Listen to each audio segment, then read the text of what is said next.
Sintayong berhasil melanjutkan tradisi memperkuat wingback berkualitas. Terdapat 10 bek sayap dengan mutu di atas rata-rata yang dikombinasikan dengan bintang abroad dan lokal. PSSI masih belum menyerah dan akan menguatkan sektor tersebut dengan ketambahan bintang baru. Selain itu, regenerasi bek sayap juga berjalan bagus dengan potensi dipromosikan dalam waktu dekat. Cetak Gol coba merangkum tim nasional Indonesia kelebihan bek sayap sebagai berikut.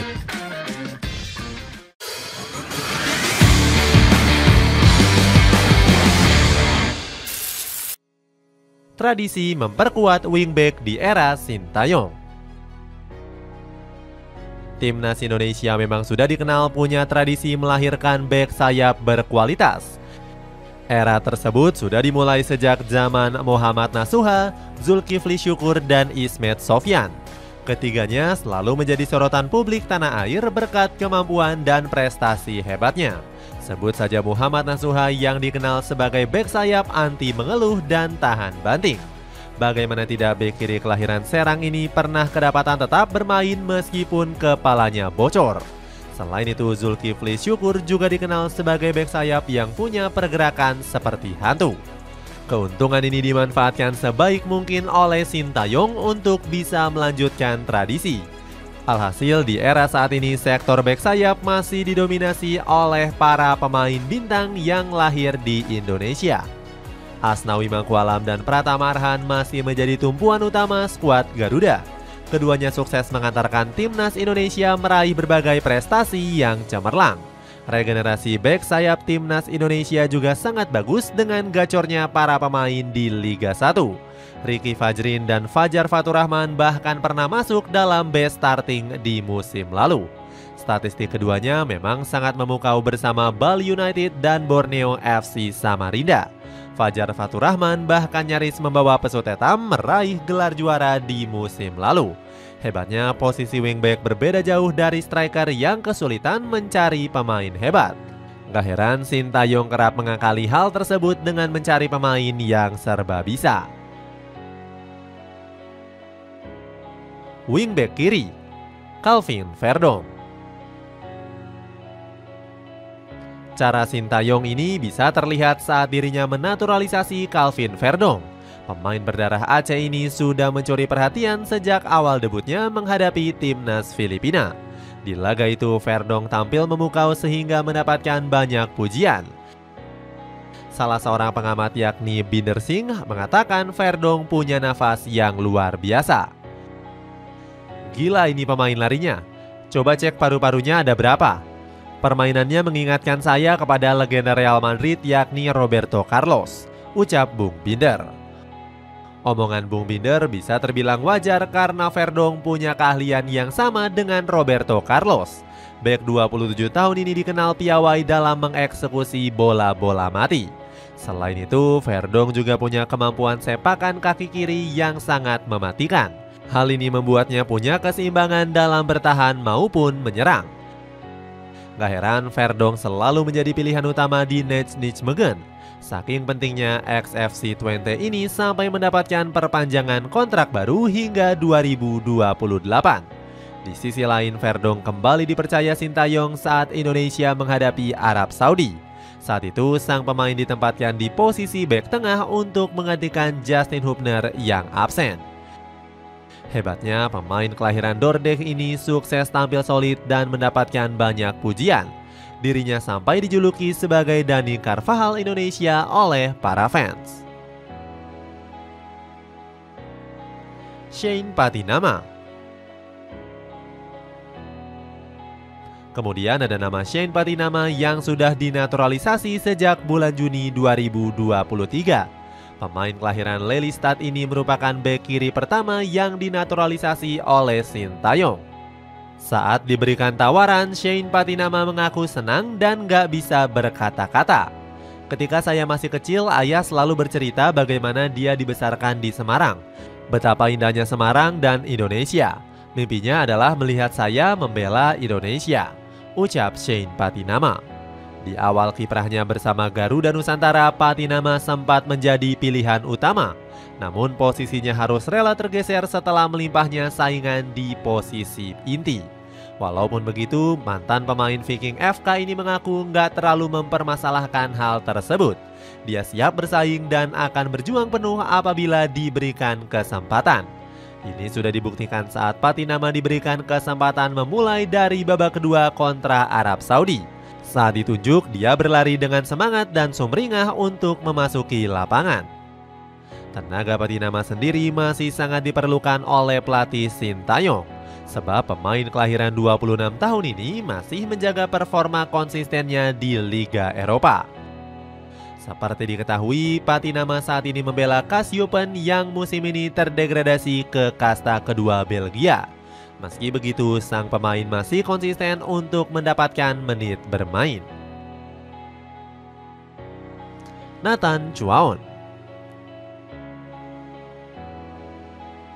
Nathan Chuaon menjadi nama penting lainnya yang dimiliki oleh Sintayong. Mantan pemain Heerenveen ini diketahui berposisi asli sebagai bek sayap kiri. Nathan langsung menunjukkan tajinya dengan berhadapan dengan Vietnam di kualifikasi ronde kedua. Dirinya selalu menjadi pilihan utama dalam dua laga yang dimainkan. Bahkan pemain kelahiran Rotterdam ini berkontribusi 1 assist saat menang 0-3 di Vietnam. Sintayong langsung memberikan pujian terhadap kontribusi besar Nathan. Ya, dia pemain yang bagus. Kami jadi punya banyak opsi yang tentunya sangat bagus. Kelihatan dengan adanya tambahan beberapa pemain, standar pemain jadi naik. Puji Coach Shin. Nggak cuma bisa dimainkan sebagai bek kiri, Nathan juga bisa ditempatkan di berbagai posisi, termasuk bek tengah maupun gelandang. Saat berhadapan dengan Arab Saudi, Nathan mengisi kekosongan yang ditinggalkan oleh Calvin Verdong. Di laga itu, sang pemain bermain cukup solid dengan rating 7. Kemudian posisinya kembali diubah saat menahan imbang Australia dengan skor kacamata. Pemain 22 tahun ini ditempatkan sebagai gelandang jangkar untuk berduet dengan Tom Haye di lini tengah. Di samping itu, karir cemerlang Nathan di timnas ternyata sayangnya nggak sejalan saat membela Swansea City. Sang pemain dirumorkan akan hengkang karena hanya menjadi penghangat bangku cadangan saja. Pratama Arhan. Selain itu, ada Pratama Arhan yang sudah memainkan 66 pertandingan bersama tim nasional Indonesia termasuk di kelompok umur. Bakatnya terendu sejak dirinya masih berusia 18 tahun. Sintayong sampai jatuh hati dengan kemampuannya dan menjelma menjadi salah satu bek kiri andalan. Perannya terbukti krusial mengantarkan Indonesia meraih berbagai prestasi. Lemparan jauhnya sukses meluluhlantahkan pertahanan para lawan, termasuk timnas Irak. Kemahiran Arhan menuai pujian dari media Korea Selatan yakni Exports News. Arhan dikenal dengan kemampuan lemparan ke dalam yang sangat jauh dengan jarak lebih dari 40 meter. Lemparan ultra jauhnya juga punya kekuatan terbang bola, ucap Exports News. Namun skill apiknya ini masih belum dimanfaatkan dengan baik oleh Suwon FC. Arhan hanya diturunkan sekali di ajang K-League One dan lebih sering menghangatkan bangku cadangan. Hal ini memicu kegusaran Coach Shin dan sempat menepikannya di bulan Agustus lalu. Padahal menurut Sintayong, Arhan punya karakter pekerja keras di lapangan hijau. Selain 4 pemain tersebut, timnas Indonesia juga masih punya bek sayap kiri dengan kualitas yang sama. Sintayong bisa memanggil pemain Persib Bandung yakni Edo Febriansyah. Coach Shin memantau langsung kemampuan Edo di laga menghadapi Thaiport FC. Pelatih Korea Selatan ini tengah berkeliling mencari punggawa baru di 2 laga bulan Oktober nanti. Selain mencari pemain baru, Coach Shin juga melihat perkembangan anak asuhnya. Saya menyaksikan pertandingan Asnawi, Dimas, Edo, dan pemain lainnya untuk memantau secara keseluruhan. Selain Edo Febriansyah, timnas Indonesia juga masih punya Yance Sayuri. Akan tetapi kondisinya masih belum fit setelah Yance sempat pingsan di pertandingan kontra Bali United. Menurut dokter butuh observasi lebih lanjut terkait kondisi Yance Sayuri. Yance telah dirujuk ke Rumah Sakit Yogyakarta. Bunyi pernyataan resmi media officer Malut United. Meski begitu, skuad Garuda masih punya bek sayap muda lainnya seperti Alexandro Kamuru. Pemain Barito Putra FC ini pernah dilirik tim scouting Eropa karena gaya permainannya yang mirip dengan Marc Cucurella. Wingback kanan, Sandy Walsh. Sandy Walsh masih menjadi sosok penting mengisi pos utama di sektor bek sayap kanan. Pemain kelahiran Belgia ini menampilkan performa apik saat berhadapan dengan Arab Saudi dan Australia. Di pertandingan menghadapi Arab Saudi, Walsh menunjukkan kemampuan bertahan dan menyerang. Bahkan sang pemain berhasil melesakkan 1 gol tersebut. Meski begitu, awalnya gol ini diberikan kepada Ragnar Oratmangun yang melesakkan sepakan pertama. Namun FIFA memberikan koreksi sehingga gol tersebut milik Sandy Walsh. Penampilan apik tersebut kembali berlanjut saat berhadapan dengan Australia. Ex-pemain KRC Genk ini beberapa kali membuat bintang sokro seperti Craig Goodwin frustasi. Sandy Walsh pun langsung membeberkan rahasia kuatnya pertahanan Garuda. Untuk menang, kalian harus memiliki pertahanan layaknya batu kokoh. Saya pikir kami memiliki itu semua, terutama dengan kehadiran Jay. Dia sangat membantu dengan pengalamannya, ujar Sandy. Gak cuma itu, Sandy Walsh juga mempertontonkan kebolehannya di level klub. Sang pemain sudah menjadi andalan di KV Mechelen sejak didatangkan pada musim panas 2020 yang lalu. Di musim ini, mantan pemain Zulte Waregem ini sudah tampil sebanyak 3 laga. Dia harus memulai musim dengan kurang baik karena menderita cedera ringan. Eliano Reinders. Bek sayap kanan semakin punya banyak opsi dengan kedatangan Eliano Reinders. Pemain kelahiran Tampere ini berpotensi segera turun di 2 laga kontra Bahrain dan Tiongkok bulan depan. Eliano akan menjalani sumpah WNI bersama Mesielgers di KBRI Belanda, Den Haag. Kabarnya pengambilan sumpah ini bakal dilaksanakan pada tanggal 30 September nanti. Meskipun mengalami kemoloran dari yang dijadwalkan, hal ini nggak berpengaruh terhadap apapun. Pasalnya, registrasi pemain di pertandingan menghadapi Bahrain akan ditutup tanggal 3 Oktober.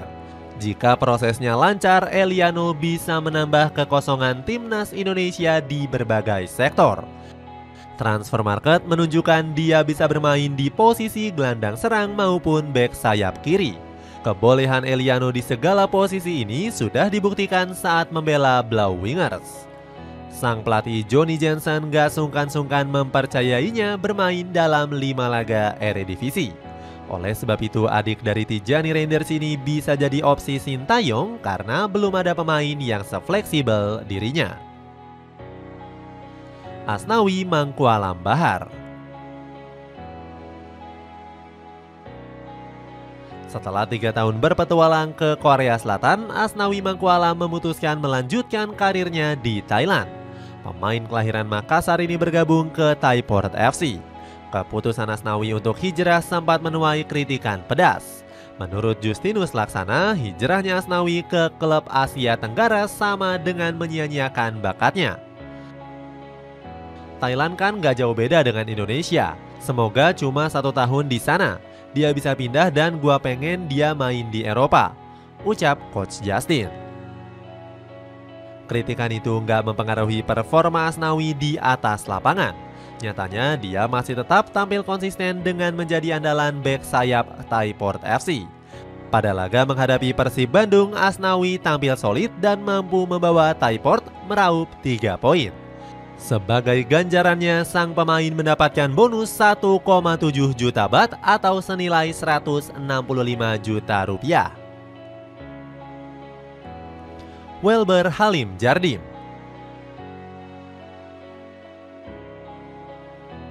Indonesia diketahui masih punya Welber Halim Jardim sebagai bek kanan potensial. Pemain keturunan Brazil ini sudah membela skuad Garuda kelompok umur sejak usia 16 tahun.